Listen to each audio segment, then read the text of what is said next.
Number 3 is, what is one of your favorite memories of the MIP workshop? So I'm not 100% sure of this, but I think I am the only person who has attended every MIP workshop. Maybe Ted or Alp or Oktai or Dan did as well, but I know that I've been to every one. So I'm going to try to say a quick memory that I have from each and every one of the workshops. The first workshop, 2003 in Colombia, we all looked at each other and said, what are we doing here? Why are we having this workshop? I don't think we had gotten Dan's grand vision by that point. In 2005, the workshop was at the IMA in Minneapolis, and holy crap, did a lot of people want to come. I was on the organizing committee that year, and I learned firsthand that when Egon Balash calls and says he's giving the first talk of the conference, then guess who's giving the first talk of the conference? We also got a call from Martin Gruschel, and he asked for these two nobodies that nobody had ever heard of to give a talk. This guy Tobias and Thorsten. Whatever happened to those guys anyway? In 2006, it was in Miami at the business school, and I learned that having conferences at business schools is great. They gave us free lunch. They have a lot of resources to share with the community. I think my favorite talk, I'm not sure if it's ever an entire MIP, but certainly my favorite talk in Miami was by Jesus de Loera. He was just so energetic. He was just like sweaty by the end of his talk. I remember that. 2007, we went to Montreal for the first time. There, for me anyway, there were so many long and fun evenings out. Dinner with Lawrence and Hamish was one to remember for those of you who were there. 2008, MIP was back in New York, and it was a little bit on of a shoestring budget. I remember Oktai bringing in the crudité for the reception that he had bought at Costco.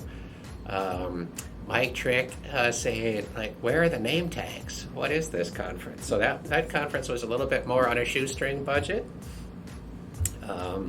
In 2009 in Berkeley, I gave my favorite talk that I'd given at MIP was in 2009, because at the conference dinner the night before, I was sitting with Angelica and Renata, and as I recall, they challenged me to write a talk themed on the then current governor of California, and so my Schwarzenegger-themed talk was born.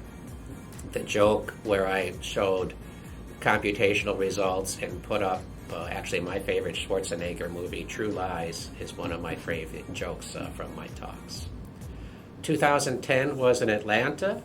I remember it as being special because my friend and buddy Shabir did such a great job in organizing. He remembered me especially by having lots of beer at the reception. 2011 in Waterloo, I found out how hard it is to try to purchase beer on a Sunday in Canada. It was one of my favorite MIPs just from the camaraderie of people staying in the dorms. There was lots of fun card playing, and especially I remember an evening of PowerPoint karaoke where I'm not sure I'd laughed so hard before or since. 2012, climbing on Simgay. You just saw the picture go by. So 2012 in UC Davis, of course, my favorite memory from that was my opportunity to climb on top of Simgay. 2013, you may have seen some of those pyramids going by. That was in Madison. We had, that was probably the conference with the most human pyramids. We had Italian versus Chilean human pyramids. We had pyramid races. We had a human pyramid. And I also remember Oktai lying on the couch at the Discovery Building there at the end of the poster session saying the words, "Please, no more wine." 2014 was in Columbus. I remember it personally because we had an excellent road trip down from Madison. And the talk I remember most there was Giacomo's talk where he introduced the potato tope. And then I think from that point, everyone at the conference was trying to make a potato joke in their talk. 2015, we had an awesome location in downtown Chicago. Again, business schools are great, but expensive. So I believe that was the first MIP conference that had a registration fee.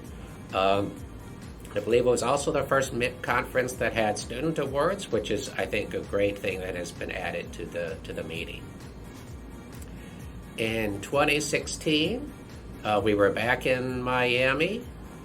This time, I believe, with no free lunch, sadly, but still a wonderful conference. I remember 3 talks from that conference. I remember Shabir, I think it was the first talk of the conference, where he essentially introduced this extremely powerful concept and great idea of the stochastic dual DP to solve multi-stage IPs. I remember Tobias's talk because he titled it Some More Thoughts on Conflict Analysis in MIP. And in 2003, at his great talk at the first MIP workshop, he had a talk, Conflict Analysis in MIP. So he was still working on the same stuff 11 years later. And I also remember Demetrius Bertsimis's talk. He gave us typical Demetrius Bertsimis talk with grand visions for what optimization and optimizers can and should do. 2017, I believe, was Andrea Lodi's first year in Montreal. He helped organize a great meeting there. I remember Yashua Bengio's I'm sure first and only talk at a MIP conference, but that was memorable. Dinner was excellent. I remember that Ricardo's daughter had made him a giant paper tie to wear, and he wore that and even made a pyramid with that. 2018 in Greenville, I remember for a couple of reasons. First, I think the World Cup matches were going on then, and some of my students and postdocs, I think, were occasionally skipping talks to see some of the World Cup matches. I also remember the lovely restaurants in Greenville. I hadn't been downtown Greenville before, but that was quite nice. And I think also Bob Bixby gave a talk. I'm not sure I remember him giving a talk other than that one in Greenville. 2019 in Boston was certainly memorable because actually it was one of mine, not my very last, but certainly one of my very last pre-COVID conferences. And the primary thing I remember about that meeting was that the conference hall was effing freezing. 2020 and 2021, I really believe that the program committees deserve our immense gratitude for pulling things together. It was at this point actually that I realized that our community is in good hands. The Gather Town was excellent, including the Human Pyramid Room.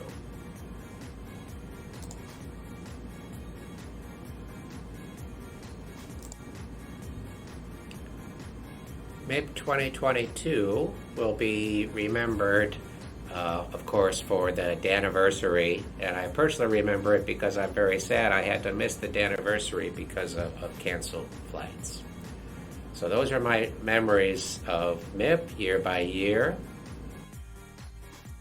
What is one of your favorite memories of the MIP workshop? My favorite memory is from the time I got to host MIP workshop in Columbus, Ohio. I was the local organizer at the Ohio State University, and it was as if I threw a big party to my old friends and my hometown back then. Of course, I cannot also forget the moment when I participated in my first human pyramid in 2012 in Davis, MIP workshop. Those are my 2 best memories.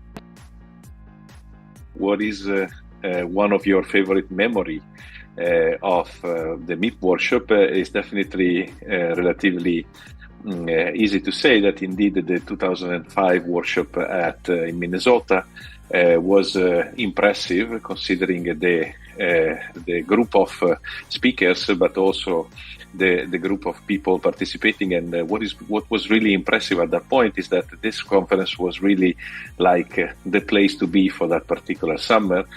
The event to participate to, and what was most impressive and memorable for me is that Independently was one of these conferences in which there was by invitation only for giving talks, but at the same time, which was relatively, let's say, uncommon, and at the same time very important and influential people were still in the audience, wanted to be there, came to the conference without being invited to speak, which was very, let's say, absolutely memorable for me. So question number 3, what is one of your favorite memories of the MIP workshop? So one of my favorite memories of the MIP workshop occurred in 2005. So that year, the MIP workshop was held at the University of Minnesota. And I was not speaking that year, but I was working with Lisa Miller and Yanjun Lee on the group problem, and we had decided that the MIP workshop would be a great place to see talks, but also to work on the side on some of these infinite group problems. That part of IP had been dormant for some time, and I remember the exhilarating feeling of going through some of the Johnson, Gomory, Arosh paper from the old days with Lisa and Yanjun, and realizing how beautiful some of this work was. I also remember the good times we had with Lisa and Yanjun in one of the small offices in IMA, kind of working through some of the results we were trying to prove, and also the thrill of getting Alice to chime on some of the stuff that we were doing. So that is probably one of my favorite memories of MIP.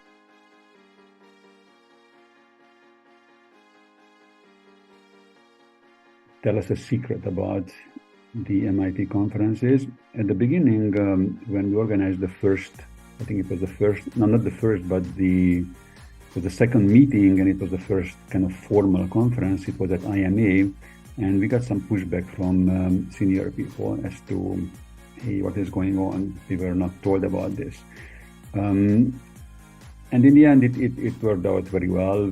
Nobody got offended, and everybody got invited, and everybody, got to say what they wanted to say. I think it's just an interesting little secret, if you would like that. Tell us a secret about the MIP workshop. I'll tell you 2 secrets. One is that no one really knows how it works, but thankfully it still works. And 2 is the best pyramid climbers in the MIP community are Mathieu Van Vive and Merve Baudour.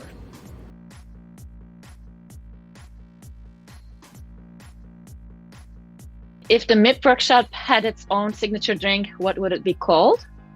Well, my favorite kind of beer is IPA, and it's not because it has an IP in its name, but also because it's hoppy. So I saw an IPA called Optimal IPA, and I think it's fitting for mixed integer programming. Number 12, if the MIP workshop had its own signature drink, what would it be called? It would probably be called a polytope. At least I feel like we could make some cool ice cube trays, ice cube molds for our drinks.